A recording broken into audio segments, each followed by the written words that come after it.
Hey, what's up YouTube? This is Jason Rice with the Prodigy Street Team and Old Man Disc Golf, and today I'm doing something fun. I'm doing the second part of building my bag. I've been with the Street Team for a month and a half, 2 months. I've played in 2 tournaments with a Prodigy bag and really enjoyed it. If you watched any of my videos, you'll know that as I did the first video on building my bag, the thing that I felt like I was missing was mid-ranges. Like, where did they fit in for my game, especially in that 190 to 230 range. That's really where I throw mid-ranges a lot. If it's over that, I'm gonna throw a fairway most of the time. And so tomorrow I'm playing in a tournament at the Mastodon course at PFW, Purdue Fort Wayne. And it's one of my favorite courses in Indiana. It's the first course I ever got a tournament ace in, 274 feet, just gorgeous on hole 14. But so it's wooded for 80% of it. There are 13 holes in the woods, 5 are out of the woods. So I'm going to go do a practice round, and what I'm going to do is I'm just going to play my normal practice round, but then I'm going to put myself in situations where I would have to throw a mid-range and you know, off in the rough, things like that, and film that, and then talk through the decisions I made and how that fit into my bag. I think I've got a good idea of what I'm throwing with mid-ranges now. It's kind of what I've waited on to do this video. So here's what I'm going to be working with. Here's what I'm going to be throwing in mid-ranges. In Model S. This has been in my bag since I started. I really like this. I like it better than the M Model US. Not that the M Model US isn't a great disc, but I throw a lot of flex lines. And for me, when I throw flex, it just fights back. I like it a lot. That's in the glow plastic. It is the base grip glow plastic. M2, wind fighter, great disc, overstable. It doesn't have you know, much glide. I mean, a 4 glide, but I really like this. I think I will throw this a lot on Saturday in the tournament. So I think this is going to get a lot of work.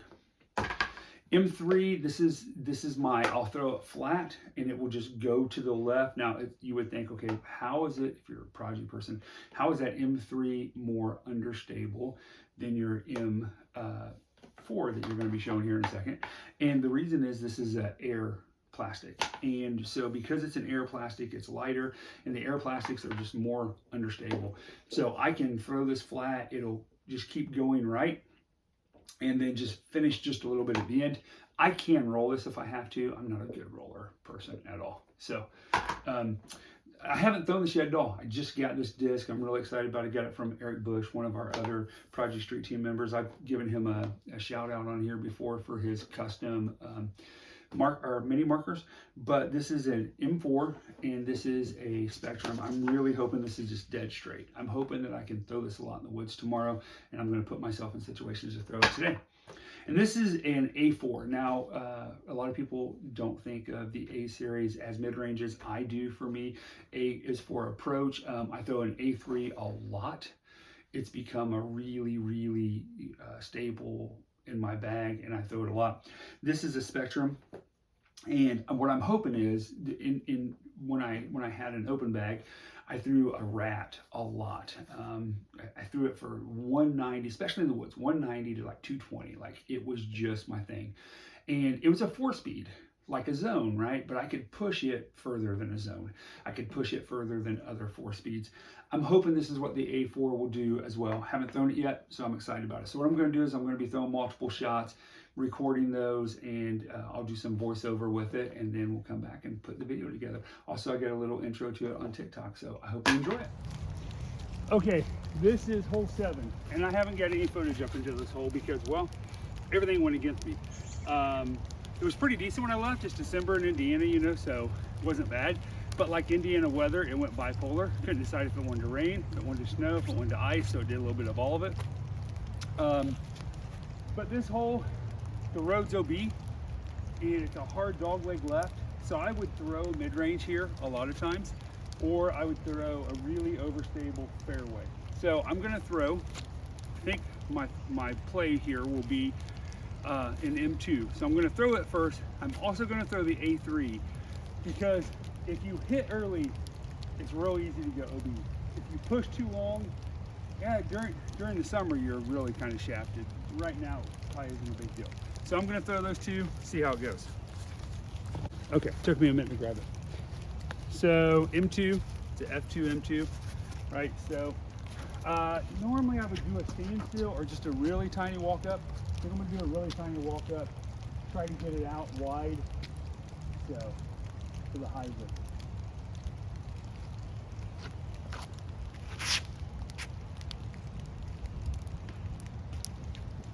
In the summer, that's death. There's no chance there. Like that would be a bogey for certain. So A3, same angle, hopefully not pushing as far. Love that stamp on that Spectrum A3. A4, that's an A4. Love that stamp on that Spectrum A4, sorry.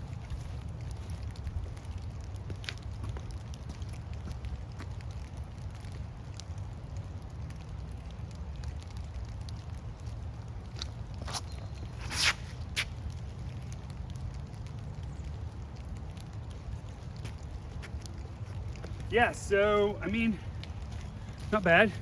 Neither one of the, I've never ever birdied this hole.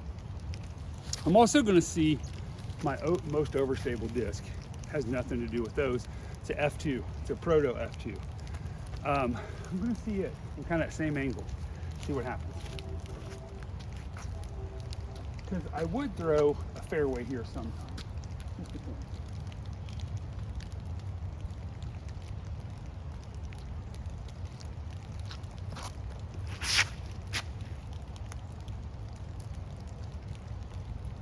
Yeah, I just pushed too deep.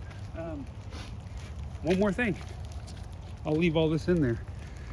I'm gonna throw a 400 A3. So the A3s are pretty overstable. I don't think I can push it as far as the A4. I'm just pushing that a little deep, so I'm wanting to get a skip around the corner.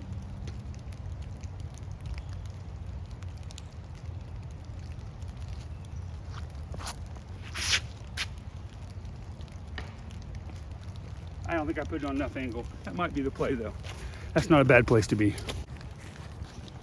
So just kind of a recap of it, what happened. So the Proto F2 was in a terrible spot. Everything else was okay. The best look was the A4. Probably what I'll play tomorrow. What I was thinking anyway, kind of. So ended up taking a bogey on the hole because instead of throwing it forehand, I tried to throw a turnover, and you know, I'm building a forehand. It's just not great, but if I would have thrown a forehand, it's been the easy part. So I told you that the weather was bipolar. The other thing that happened was I snapped the phone mount on my camera, on my cart. So gonna be a little sketchy on some of the stuff. So this is definitely a mid-range shot for me, or a fairway driver. It just depends. It's at 230 feet. I can play further than that. I am gonna throw the M4 Spectrum on this because I want to flex it and let it get a lot of glide. I'm also gonna throw an F3 on it. So I'm gonna throw them both. Starting out with the M4. Again, really, really nice, cool stamp.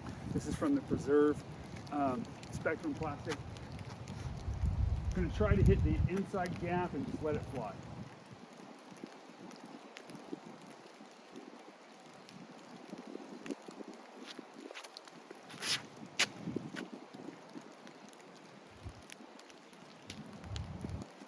Putt, a little short, but in I mean, in kind of crappy weather, can't really plant real well. I'm okay with that.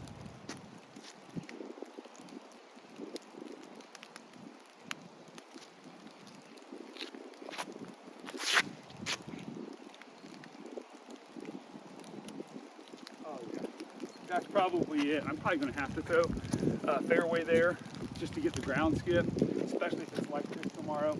So F3 is 15 feet.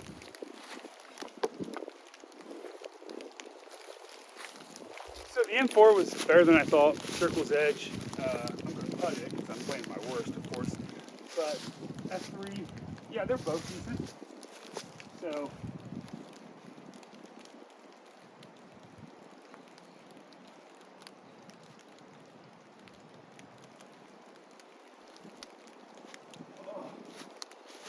yeah, it's pretty obstructed. I just couldn't get a full flight out of it.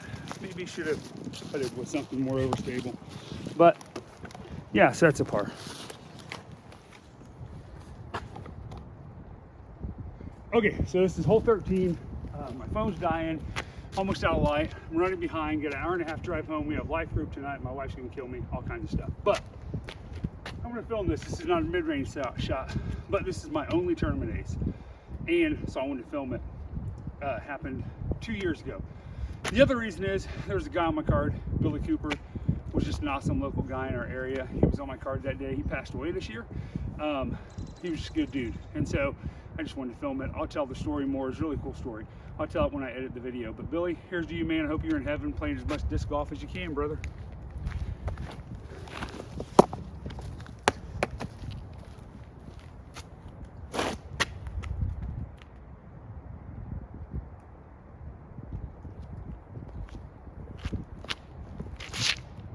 Oh, get there.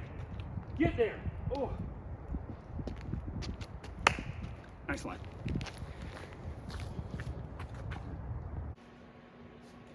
Hey, and welcome back.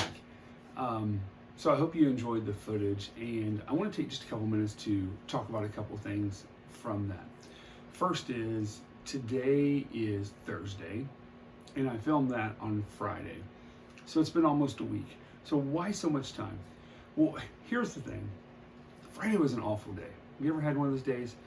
Like, everything went wrong.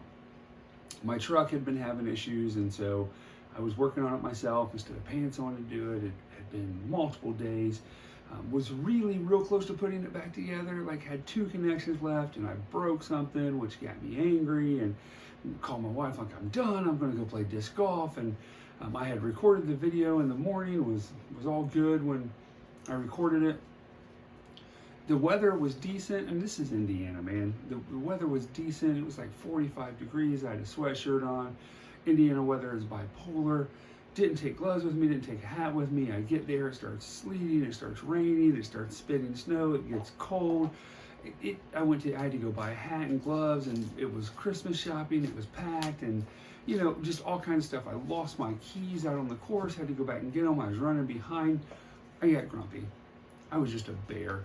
And first and foremost, above anything else, I'm a follower of Jesus. I'm a pastor. I love people. I love God.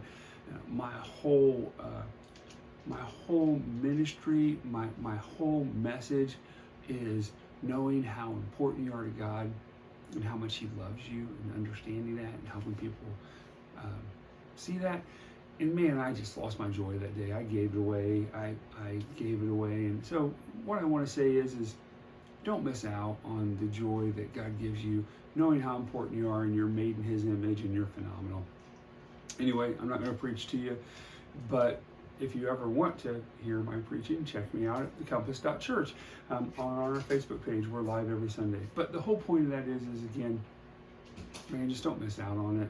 We had so many blessings that week, and I let that one day kind of mess with everything. So let's go back to the footage. It got nasty.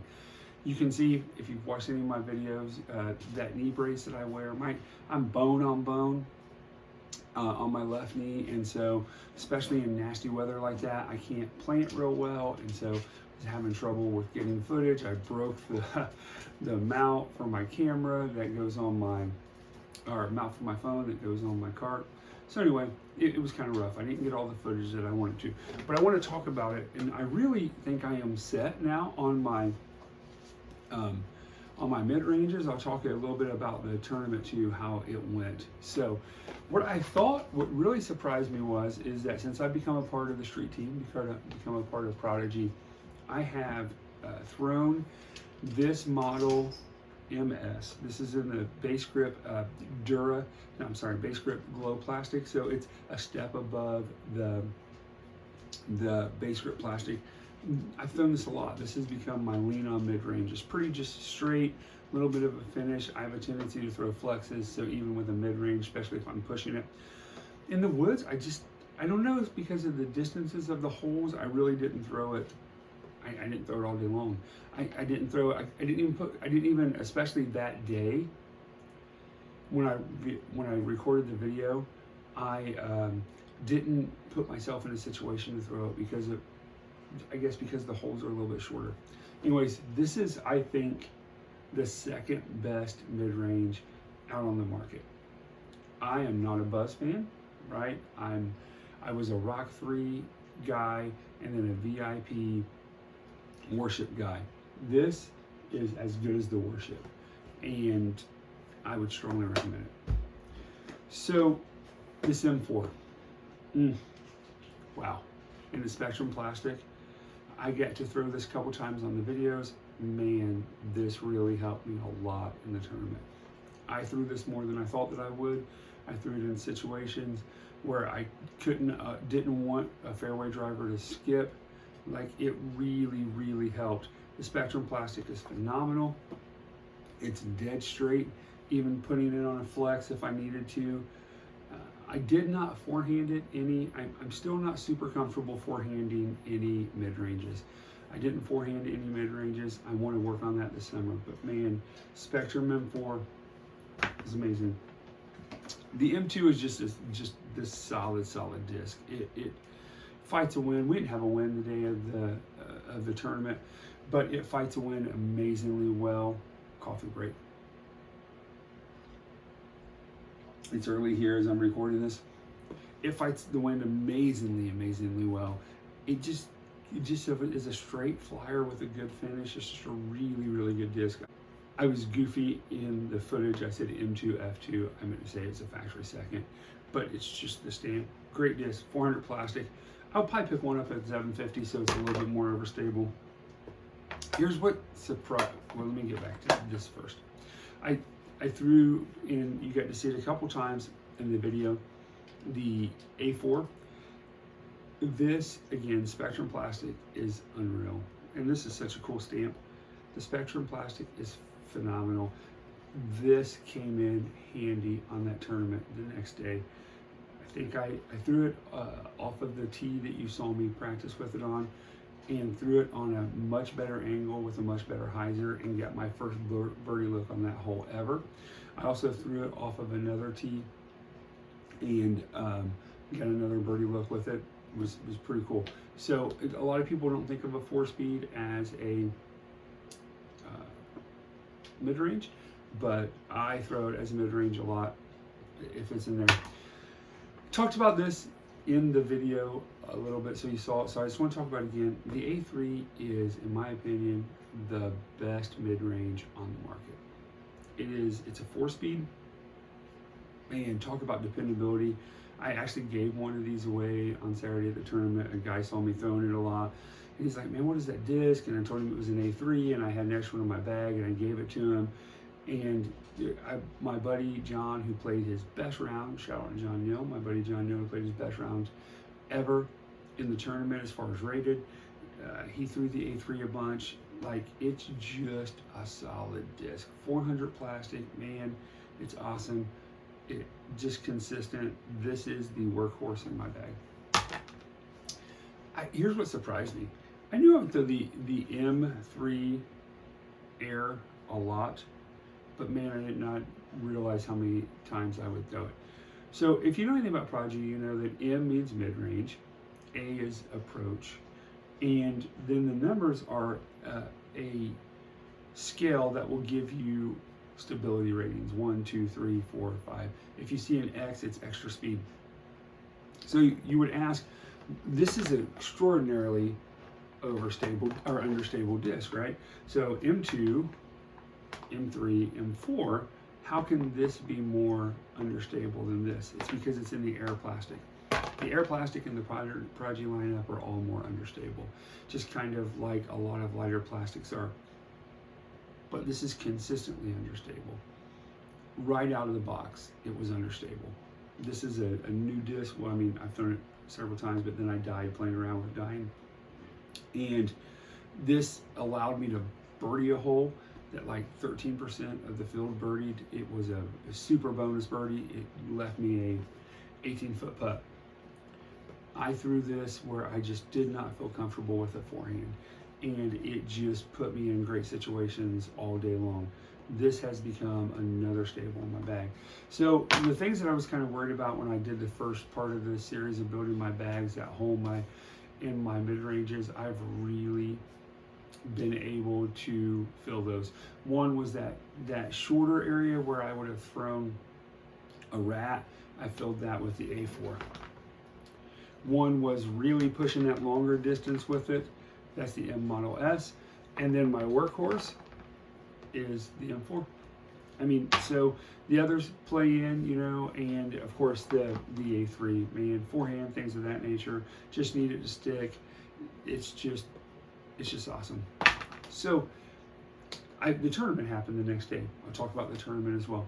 I started out, I played 12 holes of an amazing tournament, and got to the 12th hole. It was a hole that 80% of the field birdied, and I'm close. I mean, I'm making the number up. I looked at it, but it's really close. A lot of the field birdied it. I've birdied it, I don't know how many times. I hit an early tree, kicked off, was in Narnia. It was ugly. Finally got out, I had a forehand line that didn't look real promising. I had a high hyzer. I took the high hyzer, hit again early, kicked me back in, had a 10-foot putt for a double bogey, dead center chains, splashed out. And that got in my head, got frustrated. So most of the field took a 2, I took a 6. And then I went bogey, back to back within that. So I went from -2 to +4, or +3 at that point in time. And so I finished, I took another, I went -2 to +5, because I finished out after those 2 holes. So I went from -4 to +5 in 3 holes. Got one more birdie. It was a bonus birdie. Ended up +4 on the day. Played really well most of the tournament. Just had 3 really bad holes back to back. One of those being hole 13. In the video, I'll talk about hole 13. It's just one of my favorite stories in my disc golf playing. It was one of my first tournaments there at that. It was maybe the 3rd or 4th tournament I'd played in. And I was on the card with the guy I talked about, Billy Cooper, who passed away. Just a really good dude. We started out on like hole, 7, something like that. And we get to 13, and I'm looking at this dead straight tunnel shot. I throw my leopard 3, and it's just perfect. And then boom, right in, we go nuts. What's cool about that is the Friday before that, that was Saturday, Friday before, the night before, I had played in a flex tournament at another course in Fort Wayne, and played the worst round I have ever played, ever. It was like 620 rated, man, it was awful. And I had forgotten that leopard 3 at home. My wife was looking at it and left it out of the bag and forgot it. Called my kid and said, listen, I need this desperately, bring it to me. He met me halfway that night after the tournament. So I didn't have it for the first tournament. I had it for the second tournament, hit an ace in it, and then Billy was on my card, and it was pretty cool. I threw my FX4 twice in that practice round. You got to see one of those on the video, and parked it. That hole was the hole right after I had taken the triple bogey, was in my head, hit a tree early, and had to scramble. Scrambled well, but left myself a 45-foot putt that hit the edges of the chain and took a bogey. So really, if I would have just parred both of those, I would have been setting -3 for the tournament, which would have put me at, I think, 2nd, and could have really been competing for the first place, which was the -5. So, but that's the way it happened. And what I learned through the tournament is, especially in that and in the practice rounds, I'm solid with my putting approach. I'm sorry, with my putt. I putt with PA1s. I throw putters. I throw the PA1, and I throw the distortion for a putter, and then the A3 for approach. I'm solid in my mid-ranges. And so the next part of the series will be going to my fairway drivers, letting you see those, and then I'll do hybrid and drivers together. So that's part 2 of building my bag, and I hope this has helped you build your bag. Thanks for watching.